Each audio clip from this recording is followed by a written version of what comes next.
Today's episode of the podcast is sponsored by Lauren Dahl of Pattern Workshop. Hundreds of students, both aspiring and well-established designers, have used Lauren's step-by-step method to create their first PDF sewing patterns or to improve upon their current processes. Whether you're just sketching ideas and have never used Illustrator, or if you're a well-known designer with several patterns under your belt, this course can dramatically speed your production time and fun, so you can release more patterns with less frustration. Visit patternworkshop.com to learn more.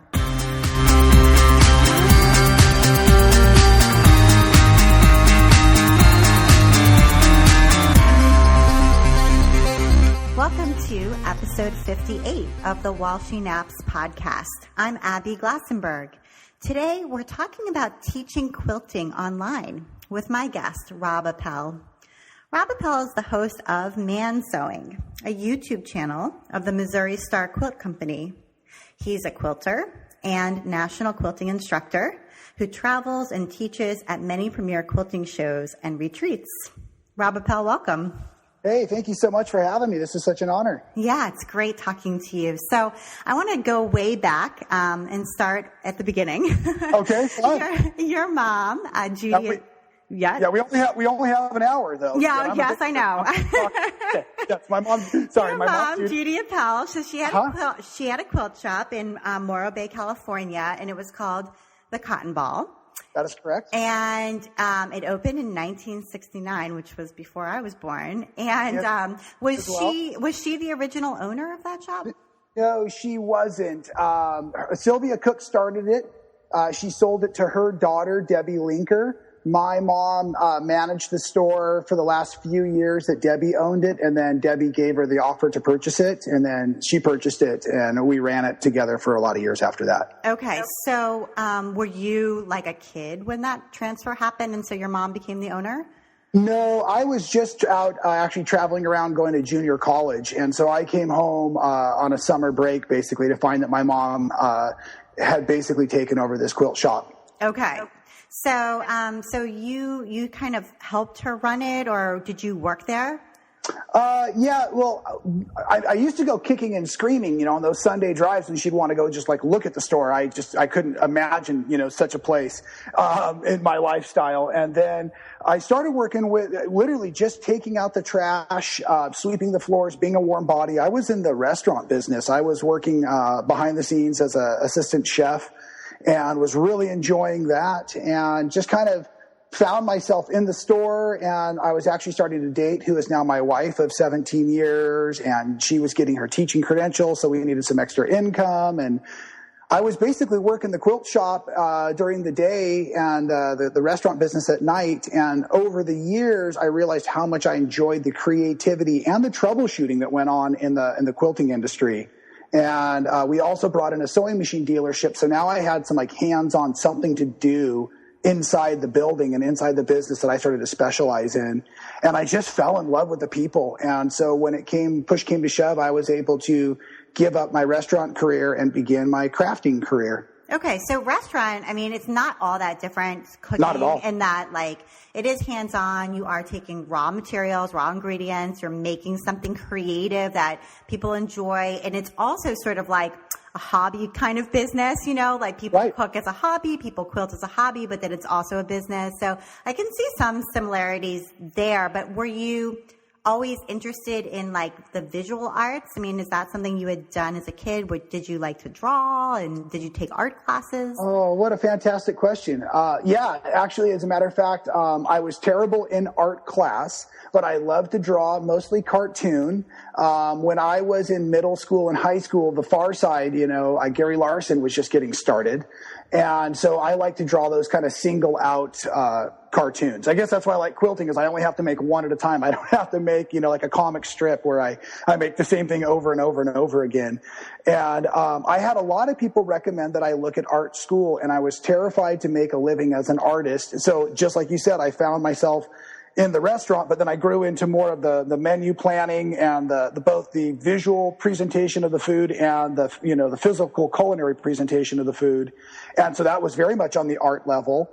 And then in quilting as well. So yeah, I think I actually the fun way to say it is quilting became my career because I was avoiding being an artist, and now look at it, it's totally an art career. You know, I think that is probably true for many of us. I mean, growing up, I was definitely told, like, you do not go into becoming an artist. Like, you'll never make any money. You need to be a teacher. You need to get like a real education, you know? Yeah. And it was scary. And it's funny how, you know, when it's with you all these years later, it's still there. And now I feel like it is really possible to make it into a business. There are a lot of different options of ways to make money through art. And so it never leaves you. Exactly. Yeah, it's really fun. I enjoy kind of giving that presentation. Sometimes I get to lecture at the college or the middle schools and talk about, you know, we start talking about fabric design, but I wrap it up with all the different jobs in the industry because, I mean, even nowadays, especially with the virtual side of this, I mean, there's all kinds of photography and media and programming that goes into the quilting industry. And so there are jobs for everybody out there in this world. Yeah. So is Morro Bay, I've never been there. Is it kind of like is it like a tourist destination? I get the feeling it's sort of near the beach. It is right on the beach. It's a little beach town, just slightly north of San Luis Obispo. Okay. San Luis Obispo is a lot like Santa Barbara, but we don't have the population. We don't have quite as nice of weather. I'm going to tell everybody that's listening that it's always foggy and it's always dreary. And then when they plug their ears, I'm going to tell them how, oh my gosh, we have had the most incredible weather the last couple of years. It's been fantastic. And so I can surf every morning. We have the ocean is literally like less than a mile from my house. And it's a really fun, it's about 10,000 people. It's a cute little, fantastic little community. Like it was kind of funny. This morning I was changing after surfing and one of the ladies had pulled up and she was one of the customers of the quilt shop for years. And she saw my name on the side of the truck and she's like, Rob, you're still around? What are you doing? Are you still living here? And it was really it was fun. And yet it was a little embarrassing trying to change out of my wetsuit while a quilting client of mine was watching me get naked. That is funny. It's a small town. Town, yes. Yeah. So after 40 years working at the quilt shop, it was time for your mom, you know, to let the shop go, to retire and and move on. And did you have an idea that was back in 2010? And did you think to yourself, well, that's what I'll do. I'll run a quilt shop and live here and raise my family and that'll be my business? Or were you sort of like, no, I don't really want to, you know, sort of have that as my main business? No, running the quilt shop was always one of those dreams early on, like probably back in 2007 or 8, we started gearing me up to run the shop. And I really wanted to purchase it and have it as kind of my retirement income. I love being a part of the store. But the bottom line is I didn't expect to have my traveling career take off and the popularity of it. And then I also have, you know, a wife and 2 children. And I was just too darn busy to do both. And I was not doing a very good job with the quilt shop once my mom left. Like, we were a really good team, the 2 of us, but she was really the buyer. She chose all the fabrics. And we used to make the joke that I was just shopping for the sale table. Everything I would buy at market would end up, you know, a year later on sale. I always said it was because I was ahead of my time, but we're going to stop that conversation. And so, funny enough, in doing all of it, I really wanted to have the quilt shop. And when my mom decided that it was time for her to retire, she at that point advised me that I should step out on my own as well. And I was like, no way, Mom, I couldn't imagine not being able to do this without the cotton ball. I can't do it without the shop. And so I tried to run the shop for about another year and a half, and I just wasn't being very successful with it. And we saw that there were people that wanted to purchase it. It was a very valuable business. And so that was when I took my leap of faith. And it was a very reluctant leap of faith that I took, actually, when I stepped out on Rob Appell Designs independently. Yeah, that must have been because there's not a sure income. You don't own the store anymore. So no. Yeah. No. And the mortgage is due on the 1st of every month, and we try to eat 3 times a day. And I was scared to death. And the Lord was really good to me. And that was kind of where I learned to be very faithful, was how quickly things turned into more of a positive. I mean, I've always been blessed, but things became very, very fluid for me right after that. So what do you feel like? I mean, you're still very much in the industry, just in different and new ways. And I wonder what you feel like you learned from being those years of being involved in sort of the retail quilt shop end of this industry, which is really kind of the foundation of the industry in a lot of ways. And so that gives you a particular perspective to be there day in, day out, to see the budget, to see the customers, to see the fabric that ends up on the sale table, to see, people's machines coming in, people's questions. And so what kind of perspective, from those years sticks with you now?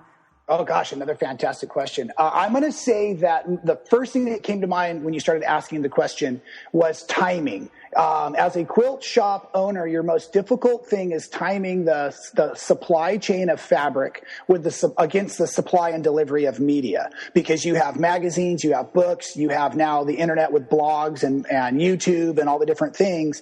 Having the right product, fabric is kind of perishable in a way. It's very clicky or faddish, if I can. And so that was the thing that I always took away, was trying to be able to have the timing right. And as we develop stuff, so I do most of the development of the projects and almost all of the sewing for what people see on Man Sewing. And so I'm always trying to make sure that we have things available for the inventory, because obviously we sell a lot of goods through Missouri Star. And it's even a little bit more difficult keeping that timing right. So that was the first thing. And then the other thing that I think really became important to me was, because I was speaking to each customer individually, was how passionate we all are about our craft. And so there's really, in my opinion, not a lot of BS allowed in this industry. If you don't really love it, it shows, and people will just find somebody to be inspired by that really does love it. And so that was the other thing I found early on, is that their enthusiasm for the craft really excited me, and that I felt like I really needed to be genuine in everything that I tried to do. Yeah. And that's interesting, because it kind of brings me to my next question, which is about that enthusiasm. I feel like, I've watched lots of your videos. Oh, thanks. Prior to Man Sewing and on Man Sewing. And I feel like you have that enthusiasm and you really excel as a performer. Like, you're very energetic, yet also at ease. Like, if you make a little mistake or you forget to say something or whatever, it doesn't throw you, like you're sort of able to keep going. You're very charismatic and poised. And I just wondered whether, have you always enjoyed sort of the performance end of thing? Has that been something that, as a kid, were you always like putting on shows or anything like that? No, my kids they're great that way, but no. And thank you for the compliment, by the way. Sure. No, I really haven't. Getting comfortable with the camera is the most difficult thing about what I try to do with Man Sewing. But I've been teaching quilting for, almost 11 years, I think. No, my son is 12. So I've been teaching quilting 13 years. And so I really love teaching to a live audience, because then I can use the audience's feedback to morph the class. So what I've learned through Man Sewing, and I think I've gone to Missouri now maybe 6 times to film. We film in big chunks of maybe, 6 or 7 shows at a time, is that I try to be more and more prepared in advance. I try to be more and more relaxed. Because of the high energy also comes high anxiety. So I really try to get up early and get my head right before I go into the studio to film. But funny enough, I just took some, I don't want to call them acting classes, but they were classes on how to be comfortable with yourself on film. And it was a private workshop, and it was really entertaining. And so I'm hoping, I leave for Missouri on Monday. And so 3 days from the day we're doing this interview. And so I'm really hoping that it gets to show through. I think we've got some neat new ideas. So I'm glad that you all think I'm comfortable on camera, because you definitely appear to be. And I feel like, so what did you pick up in your private workshop? Was there a tip or two that you could share from what you learned? Yeah, and this probably applies to all of us, because what I do with the cameraman and producer is I am too much in charge of the admin and the development and the nuts and bolts of the actual working of getting the supplies involved and getting the stuff in Missouri and getting the step outs all right. And so before I start filming, I'm in too much of a director's role. And so I've been given permission to take 5 minutes and just like literally close my eyes and just breathe deep and try to settle down a little bit, so that I can go into a presenter's mode. And in my job in presenter's mode is just to have fun presenting the information and not worry that all the parts and pieces are there, because I've already turned off that director mode. We've already gone through it. I already know this stuff is there. I don't need to worry anymore. And so that'll be the big thing going forward, is realizing that I can wear both hats, but not at the same time. Right. That's a really good point. Because we all do everything ourselves pretty much. Yeah, we definitely do. And it is hard to shift gears if you're the one organizing and orchestrating, but then also presenting. So that's a good tip. Okay. So I'm wondering, when you were in college, in junior college, as you said, did you, were you studying like, culinary school, or was that like, what were you working on in college? Primarily mathematics. Oh, really? Yeah, I had I actually had several fantastic math teachers through my schooling, and I really wanted to do math, be like a high school math teacher. In California, the year I graduated, a bunch of teachers were given their pink slips, which is like their early termination notice kind of thing. And it was most of the young teachers, and it kind of broke my heart. And so that's when I decided to be an artist and live out of a van and travel around snowboarding and surfing, backpacking and all of that. So, no, in college, when I came back to go to school, again, I was mostly getting my AA with a focus on mathematics, fell deeply in love and wanted to go on a water ski trip, and basically left for an early weekend and never came back to school. But at least I'm married, Now that's 20 years ago that water ski trip happened, 17 years of marriage. So, yeah. And I think your career really proves that, getting like a traditional degree like that is not necessarily the right or only way to have success. 'Cause you've certainly had a lot of success. And so, well, thank you. Yeah. Well, what I've also learned is you can go to the first day of the junior college and get the syllabus for all the classes that look entertaining. And then you can just show up and sit at the back of the room for any lecture or movie. Like there's great marine biology classes that go on, like labs and stuff that happen at my local college. And I'm convinced I could just sneak in for any of the information I wanted now that I know how the system works. Right. In other words, you can teach yourself what it is you need to know. And I definitely didn't go to school for what I do now. And so, anyway, I just think that that's something important for people to realize, that you can shift gears and sort of pursue what it is you want to pursue, even if you haven't gotten like a formal piece of paper to do that. So you're definitely an example of somebody who's doing that. Yeah. Well, and I don't want to be, we're talking quilting today, so we're not doing religion, we're not doing politics and that, but I really feel like so much of what I was trying to do was make my own decisions. And when I realized that I feel like God had a path for me, that it was really kind of fun to step back and just follow that path. And so resisting being an artist was just wasting my time. Learning that I was going to get to be blessed as an artist then finally made it smooth. When I stopped resisting is when it actually really fell into place. And so I think a lot of us want to go off to school because we think we're supposed to maybe get a business degree or something like that. But maybe if we just followed our passion, the business would follow, because our passion would bring us into the business realm, and we would learn through the school of hard knocks as well. Mm-hmm. And I get the sense you're a kind of a religious guy. Is that right? I mean, are you like a pretty, is religion a big part of your daily life? It is now. I'm a recovering alcoholic. And so the last 4 years now, 3.5 years, it's been since I've had a drink. And so the last few years have just really been about self-awareness for me, and just trying to put my entire life package together for my wife and my kids and myself.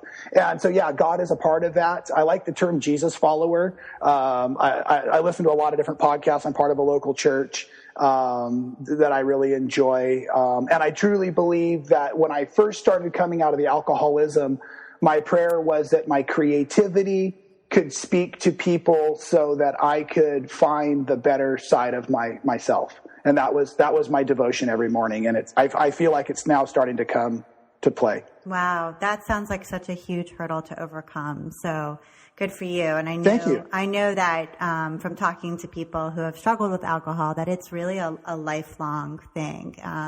It's a day-to-day lifelong thing that you always work on. So, it's amazing. Yeah. I do. I will fall. I'll finish up with this then. So I know we probably should move on, but for all of the people that are struggling with the concept of all of the the years I wasted knowing that I needed to drink at least less, if not drink at all. I had so much mental time that was dedicated to planning out my drinking or not drinking because it was such a turmoil mentally for me that now that I just finally had to say I just don't drink. So it's just a decision that was made years ago, and now I just don't have to think about it anymore.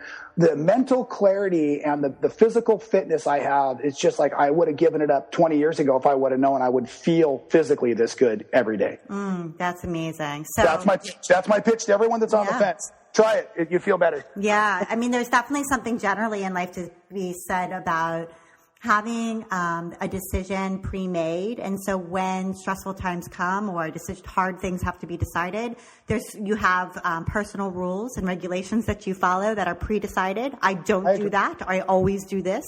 And then you just kind of already know the answer and don't have to worry about it because you've already made that decision. So yes, yeah, I agree 100%. Intentional living goes a long ways, and especially even if you're focusing your intentional living on your crafting goals and your artist goals. I mean, we can wrap it around that direction too. And you could just say, "Gosh, I want to spend 15 minutes every day practicing free motion machine quilting," and I guarantee you, by the end of the month, you will be better than you were at the beginning of the month. Mm-hmm. And if you always say, "Well, I always do that at night from 8 to 8:30 or whatever," right. And that's just there's no question. If there's a show on at that time, I don't watch the show. If somebody calls, I don't answer the phone because between 8 and 8:30, I'm practicing free motion quilting. So that's, exactly. I've already made that decision. Exactly. And that I love those sorts of rules because I do think they are so helpful for accomplishing your goals. So that's great. So how did you meet Jenny Doan? How did you sort of connect with Missouri Star? Because I feel like that's a new chapter and it's certainly something that's been exciting to watch and new. And so I'm wondering how that initial meetup or connection was made. Sure. It was less than a year ago So I'm going to back up one even step and kind of tell the whole man sewing story and tell this story at the same time, if that's okay. Sure. So, man sewing, because Jenny Doan with Missouri Star on YouTube was doing fantastic. They were at the threshold. They were like at 197,000 subscribers at that point. And so they got the idea, what if we had a guy doing a show that was not quilting? It would be other kind of crafting and sewing that is products that we still represent. And we'll call it man sewing, and we'll try to get a different demographic than what we're using, than who's following Jenny. And so they actually had a lot of it figured out, and it sounds like you really do a lot of research. You probably even saw some of the man sewing before it converted to what you see now, what it had a whole different look and everything to it. And so what happened was apparently, and I don't know the story, but things just didn't end up working out with the first guy that they got him excited about doing the idea. And so they were kind of in a pickle. They wanted to launch it around the beginning of 2015. I don't even know what year I'm in anymore. And so in October, like late October, my friend Nancy Rosenberger, who's been in the industry for a lot of years as well, she called me. She is one of my mom's best friends. They've done a lot of different things together in the industry.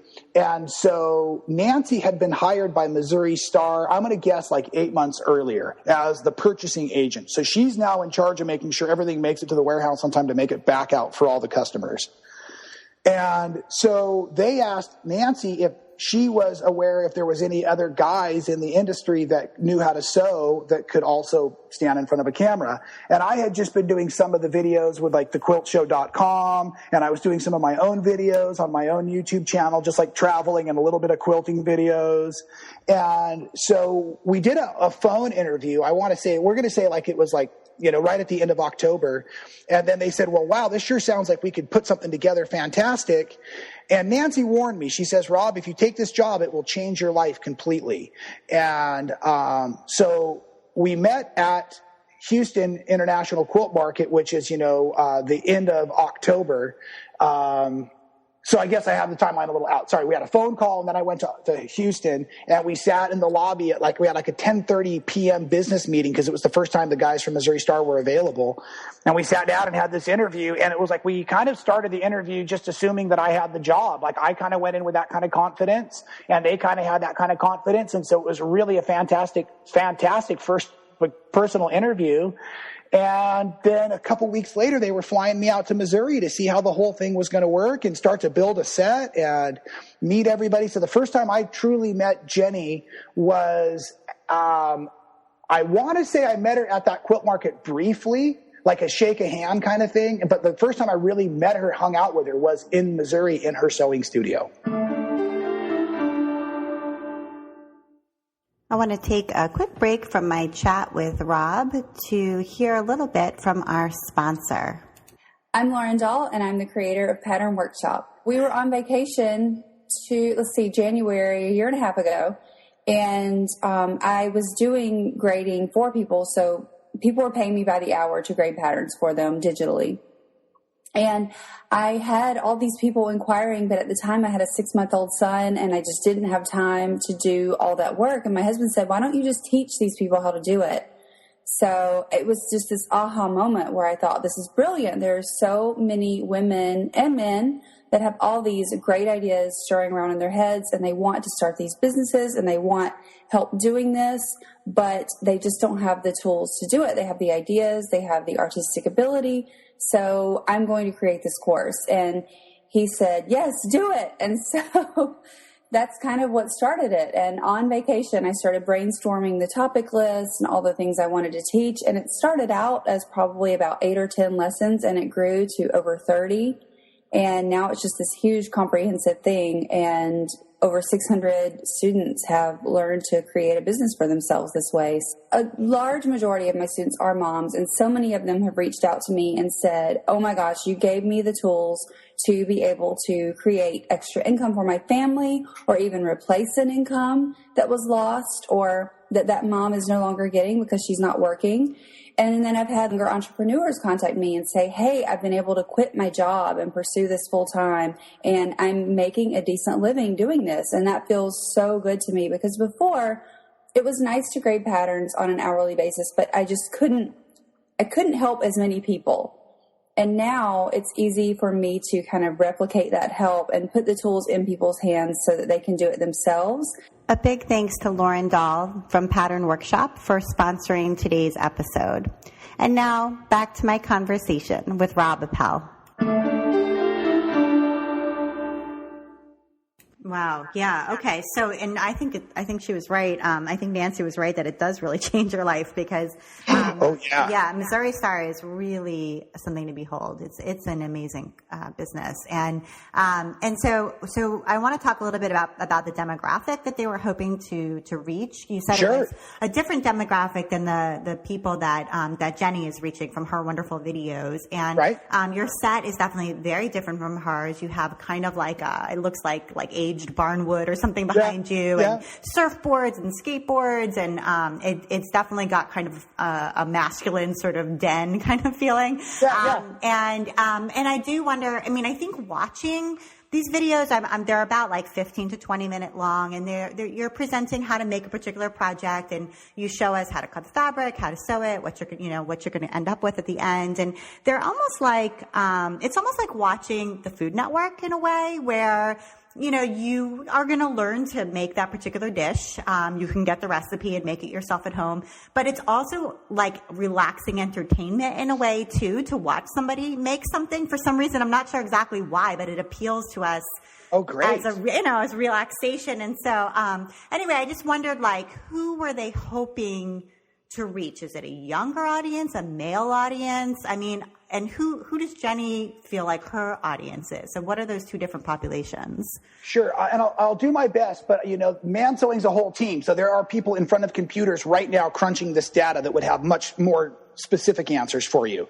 But Jenny's primary audience today, even though it's about 300,000 subscribers on YouTube, is, I'm going to say, let's say like the 55 and older, primarily female audience.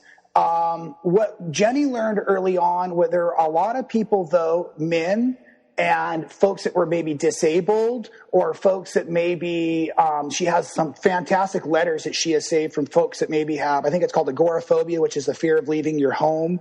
There are people that have learned to quilt through YouTube that would have never gone to a traditional quilting class at a traditional quilt shop for whatever reason. Mm-hmm. So she kind of had that demographic, and that demographic is the entire world, you know? Right. And so when they realized that she was touching people in a different way than any of us expected, that's where the real heartfelt motivation came from. And so with my demographic, our goal was, yes, to get more of, maybe it's easier to say to have a place where more men would feel comfortable because of the masculinity of the show itself. But the projects, I don't know if I should even say this, but I actually fought them on the name of the show. I said, I'll take the job, but can we change the name? Because I really wanted it to feel all inclusive. I didn't want people, and I still get this, oh, is it just projects for men? It's like, no, the take is really, the projects are made by a guy. And so I'm doing my personal approach, which is maybe more of an engineering approach or more of a technology approach than a scrappy approach. Like Jenny does a lot of scrap quilts, and I like to organize my colors a little bit more. So that's not a male-female thing. That's just a personal thing. So the demographic that man sewing is capturing is fun. It's actually two of our major demographics are obviously Jenny's population, the 55 and up.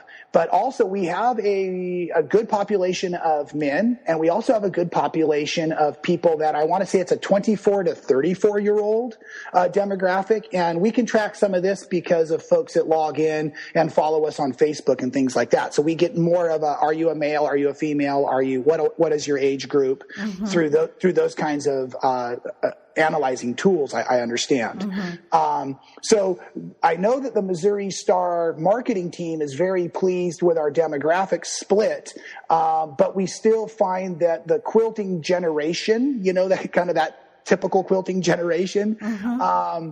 Is still a big fan. And so we're just going to lean our man sewing projects more into the quilting. We're going to go about 60 quilty, 40% other kind of craft, where originally it was supposed to be 50-50. Okay. Interesting. Because as you produce the shows and then watch the statistics of who's watching and how they're reacting and whether they're buying the kits or the fabrics that they need to make the projects and that sort of thing, you can kind of help to shape. I mean, that's one of the great things about online media is that you do get you get that feedback, immediate feedback of who is taking this in and who is enjoying it most. And then you can edit on the fly and say, okay, well then we're going to, shape our content to meet more of those people, because those are our people.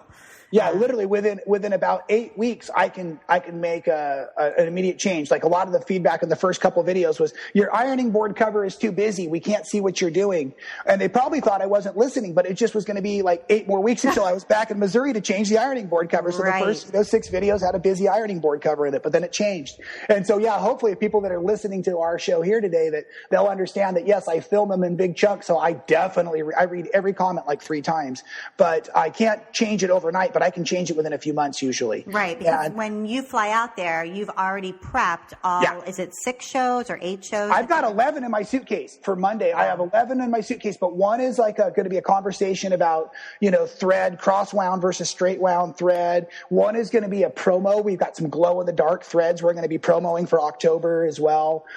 So some of them are more advertising commercial kinds of shoots that we're going to play with this time.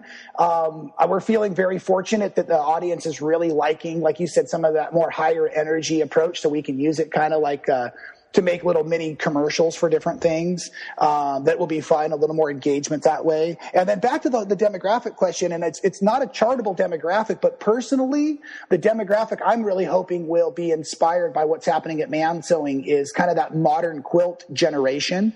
And that generation, of course, spans the gap from, our 6-year-olds all the way up to our, 89-year-olds or whatever. But, I think modern quilters are a really fun bunch because they're always pushing the envelope, and they're always looking to something that would be maybe a spin on a tradition, but it gives them inspiration. And so I'm really hoping that modern quilters are following along with the show, and not only because I hope to be able to produce stuff that they'll enjoy, but it would be a real compliment to me because a lot of modern quilters really don't want to watch, or they don't want to read instructions or don't want to read books because they want to be so organic themselves. So if I have modern quilters that are enjoying man sewing, then I take that as a twofold compliment. Right. Some of the improv and sort of more free. Yeah. Right. Yeah. Okay. And so I hope to teach design that allows people to learn how to improv so that maybe we all can play in that modern quilt world a little bit too. And do you want to talk a little bit about being a man in an industry that is predominantly populated by women? I mean, have there been instances, you've been to lots and lots of quilt markets, you've worked in a quilt shop, you've taught quilting all over the place, and now online as well. And have there been instances in which like gender has kind of reflected back at you, that you are like a minority in this industry? I mean, can you recall like particular times when you were sort of like, wow, okay. For me, it's really been a super positive thing for me. I can't think of anything negative. And one of my favorite stories was my first trip to Quilt Market. We're walking through the big doors, at the George R. Brown Convention Center there in Houston. And I decided to hold the door open for a lady to walk through. And then my mom came back like 30 minutes later and I was still holding the door, and thousands of women had walked through the door. She's like, you can't hold the door for every woman you see or you'll just never make it inside the show, bud. And so, that was really entertaining at that point. I guess I had a negative experience recently. I teach every year in Sisters, Oregon, and we take over the whole high school. And one night was so crowded that the women had made it into the men's room, and I didn't have much time. I kind of came in late, and I really needed to use the restroom. And the women were in the men's restroom, and they told me I had to go out. And I was like, well, so I just ran back outside. It was Oregon. There's plenty of trees everywhere. But, so I really,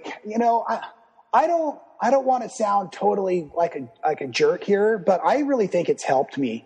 Because when I first started quilting, there were very few men that were on that side of the aisle and, or that side of the table. There were a lot of men in the industry, but they were mostly salesmen. And some of them were engineers, but there were very few men that were designers.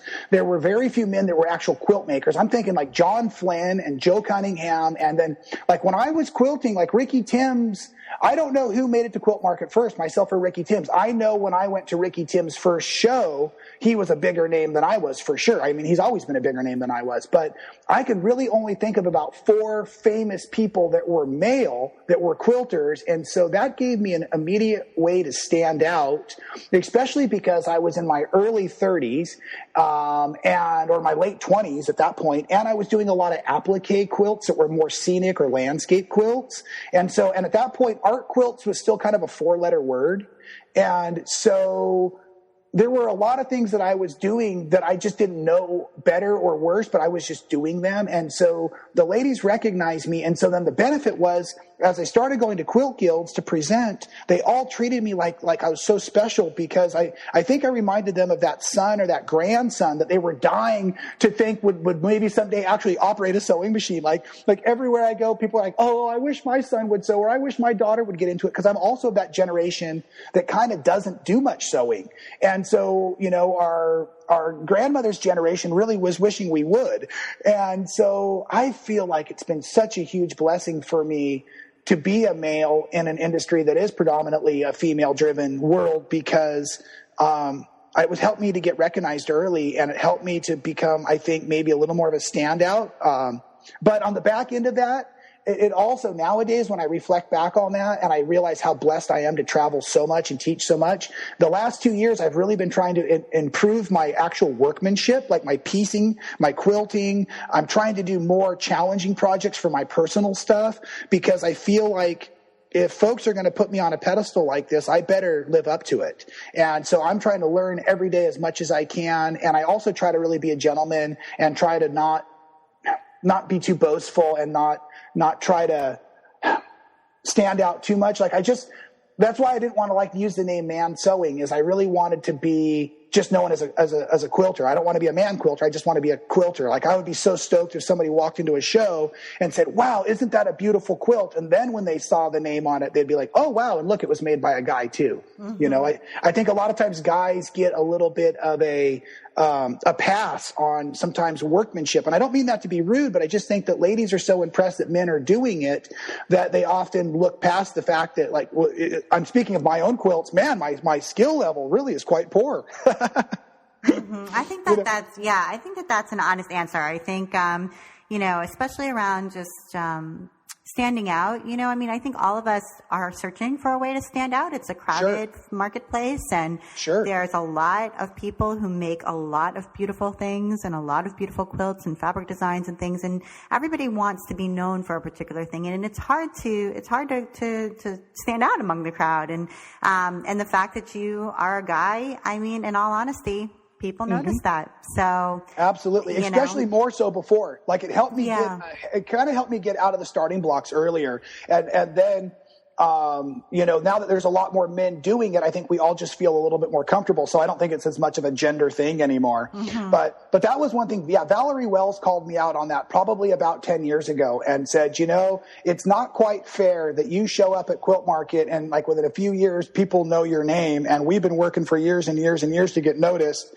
And so what she said, though, which I really appreciate, you know, she's a good friend of mine, and friends speak honestly with each other. And she says, so your job is to use that notoriety to your benefit, and your job is to improve your skill level. So she was the one who taught me, like, slow down on your quilts, make terrific quilts, make things that people will talk about more than because you're a guy. Mm-hmm. That's a good point. It was really good advice from a good friend. Yeah. So let's talk about your quilts a little bit. And you said, you know, there was that you felt that people thought art quilts described art quilts as a 4-letter word. And yet I think I would characterize your quilts as art quilts, maybe. Oh, yeah. I mean, you use fusible applique, and you make what I would describe as portrait quilts, or you have made many portrait quilts of animals, especially of endangered species, where it's like a really big, blown up single image of, you know, an animal's face, like a panda's face, for example. Exactly. And then you're doing free motion quilting, I think, right, on top of that fusible. That is correct. Yep, applique. Absolutely. So is this, I mean, did you kind of come to this technique organically on your own, just by, like, cutting up fabric and sort of making a collage and kind of seeing, okay, well, how do I stick this all together, and can I make this into a quilt? I mean, how did you develop this technique that you now teach and use? Sure. So it started actually by using, like, large scale fish, like all over fish prints, maybe stuff that's too big for a Hawaiian shirt, stuff that Michael Miller Fabrics was really known for.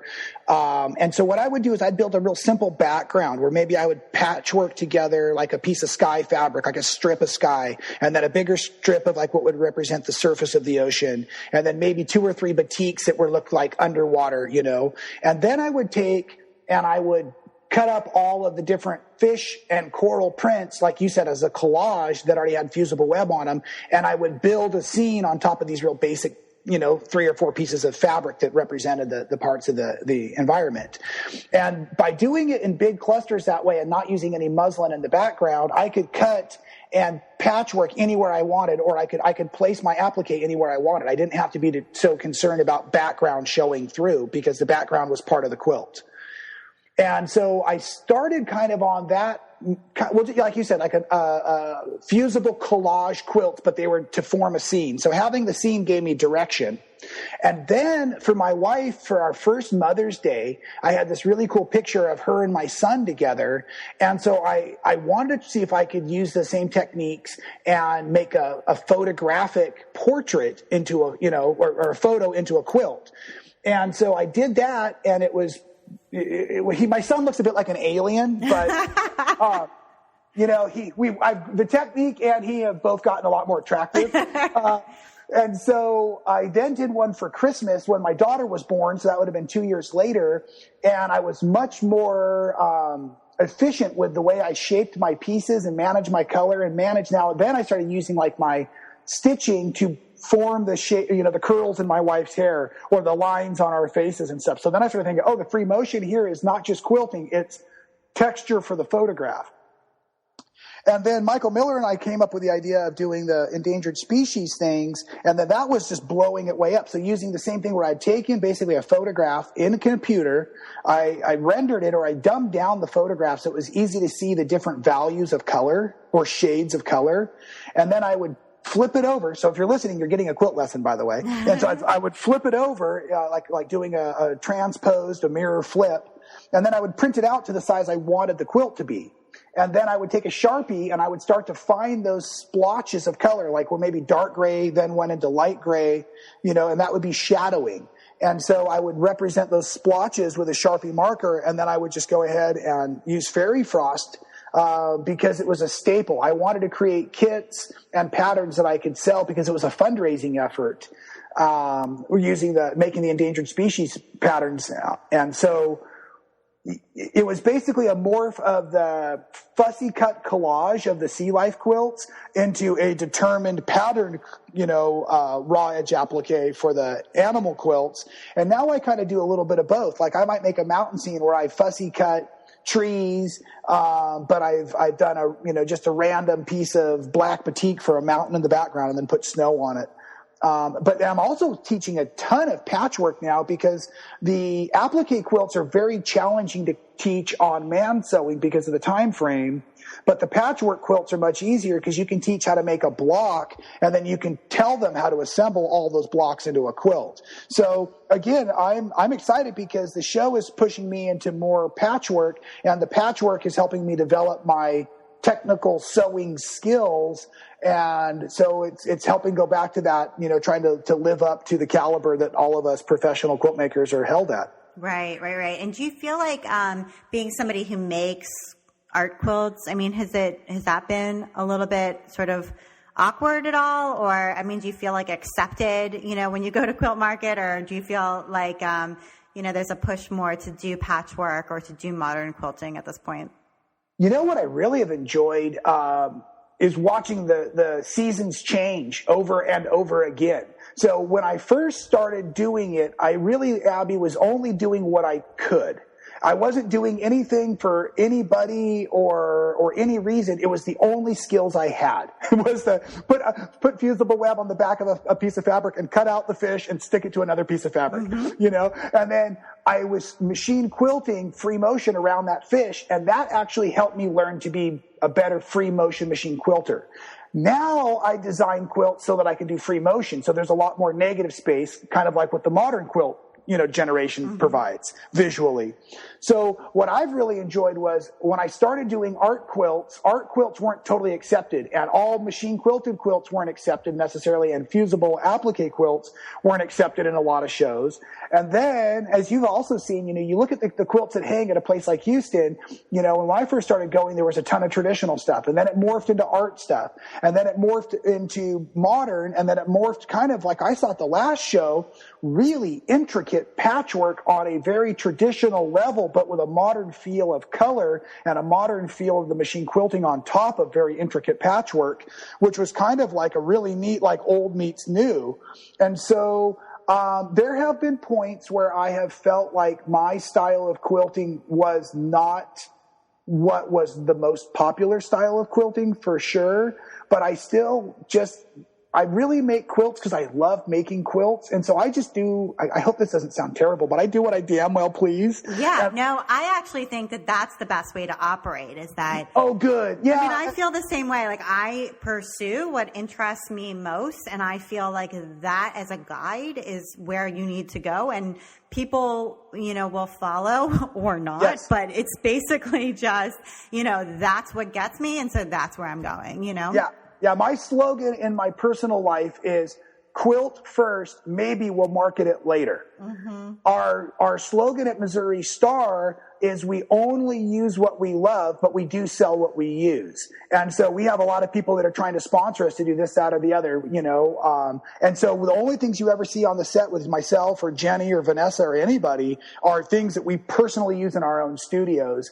But then we also try to make it available online. So it's been fun for me because Missouri Star, when they realized that I actually had several years in the industry and had a knowledge from a sewing machine technician background and a quilt shop owner background, they've actually spent a lot of time asking my opinion on different notions and different, directions to go in for different supplies and things. And so I feel really tickled to be able to have a bit of knowledge. It's kind of nice when a company that is as big as Missouri Star will come to you and say, yes, Rob, but you're the one that knows a lot about quilting. What do you, like, I don't know if I should say this or not, but I've got a whole bunch of different threads, and I got this random box of threads with a note that said, please test. I don't know what we're doing with that, but I'm testing a lot of thread right now.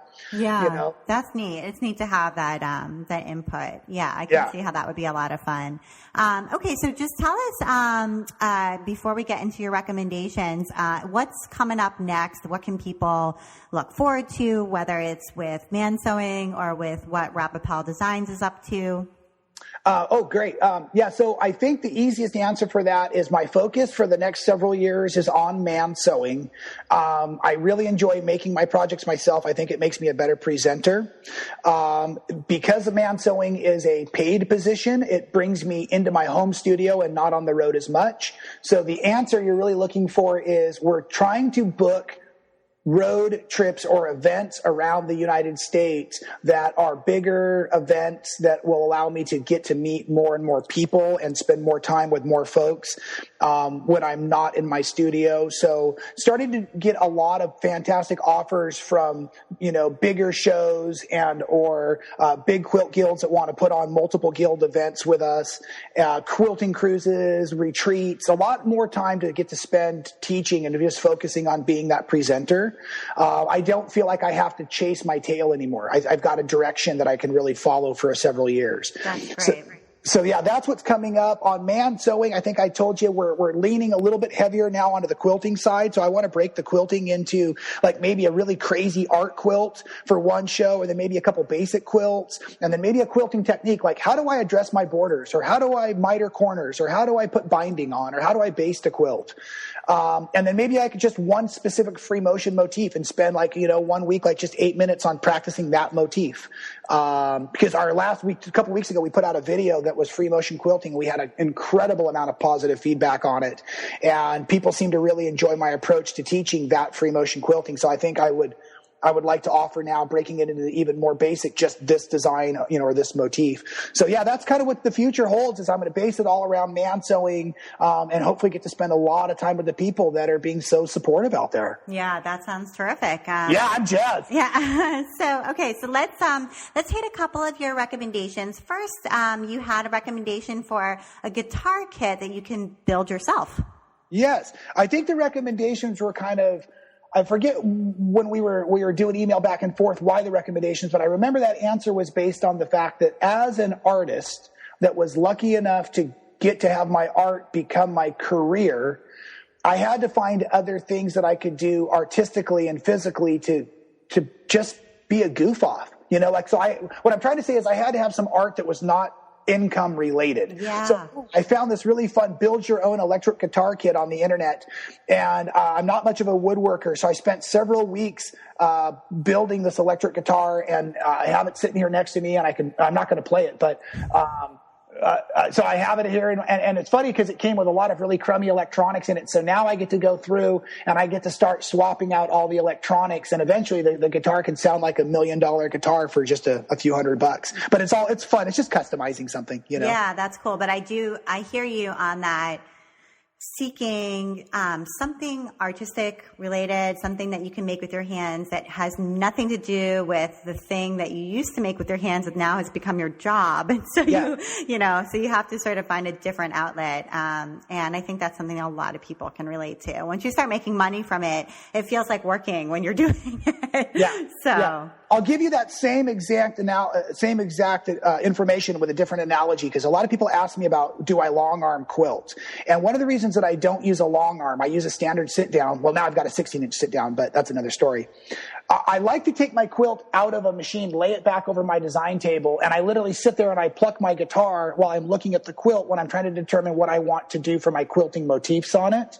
And so that's that same thing. I'm playing the guitar and freeing my mind up from the quilting process, but what I'm really doing is focusing back on what becomes the next phase of the quilting process. So just getting your work out of your mind long enough that your work can come back into you and it feels organic again. Yeah, I think that's one of the ways that creativity really can't be rushed. Like, you just need time to think about the next creative challenge and how you might solve it. And within every quilt, there's, thousands of small little challenges that have to be resolved. And it's all about that problem solving. And you need time to be able to do that. It has to sit overnight or sit up on the wall and you look at it and you come back later and look at it again. And so then something occurs to you, and you need that. Yeah. Mm-hmm. Yeah.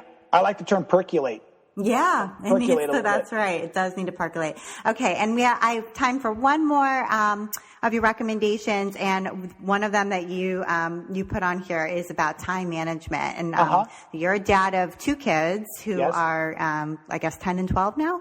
Correct. And I'm a mom of 3 kids who are 4, 9, and 11. So right. I'm in somewhat of the same boat, and have a business. You do a lot more traveling than me, but certainly time management.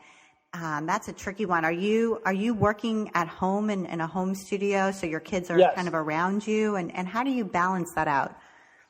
Okay, so my wife is a school teacher. So there's 2 total different lifestyles. There's our summer lifestyle, and then there's the rest of the year. The rest of the year, I get up early. I take the kids to school, or I take my son to school. My wife goes with my daughter to her school. And then I come home. I do a quick devotion, a little yoga. I go surf. 9:30, 10 o'clock, I'm in my home studio, and I can work until 3. It's great. In the summer, I try to get as much of my work done as I possible because now I have people all over the place and I want to just have fun. And so it's mostly that I have a hard time not being distracted.